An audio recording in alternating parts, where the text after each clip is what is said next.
Good morning po sa inyo lahat. Isa pang muli yugto na ating daily Bible blessings. Pamagat po ng ating aralin ngayong umaga ay marami na ba kayong nahuli? Marami na ba kayong nahuli?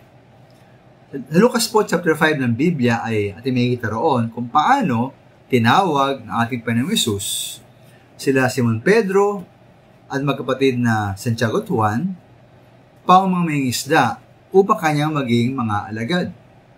Ayon po sa verse 9 and 10, nang gilalas po Simon Pedro at ang kanyang mga kasama dahil sa dami na kanilang huli. Matapos silang sumunod sa utos ng ating Panginoon na sila ay pumalaot at ihulog ang lambat upang manghuli ng mga isda. Ganyan po ang reaksyon ni Santiago at Juan. Sila po ay nanggilalas din. At sabi ng Panginoon Jesus sa Pedro, huwag ka na matakot. Mula ngayon, mga tao, salit ng mga isda ang iyong hulihin.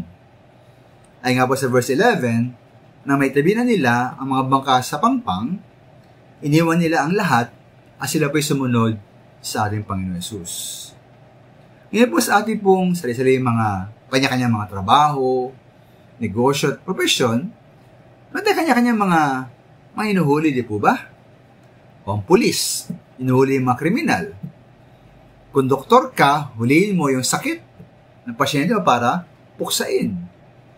Sa kang pribadong abogado, huliin mo yung mga kliyente na may mga problema para iyong matulungan. Kung naman sales lady, salesman, negosyante, huliin mo po yung mga customer na bibili ng iyong produkto.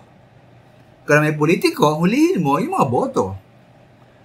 Wala masama minamahal na tayo manghuli ng mga tao o mga bagay-bagay ukol po sa ating trabaho, negosyo at profesyon.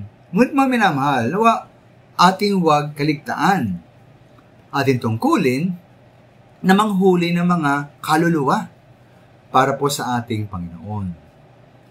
Niniwala ko minamahal na hindi po aksidente na inihambing po ng ating Panginoon Hesus ang paghuli ng mga kaluluwa sa paghuli ng mga isda sa dagat. Dahil nga po ang paghuli po ng isda sa dagat ay pawang mahirap, na kailangan ng tiyaga, at mapanganib, na kailangan ng tapang. At ganyan po paghuli ng mga kaluluwa na mahirap, kailangan ng tiyaga, at mapanganib, at kailangan po ng tapang. Kaya minamahal sa ating buhay, ano na ba ang inyong nahuli? Nahuli po sa inyong buhay. Marami na ba kayong nahuling mga kaluluwa para sa ating Panginoon? Maraming salamat po.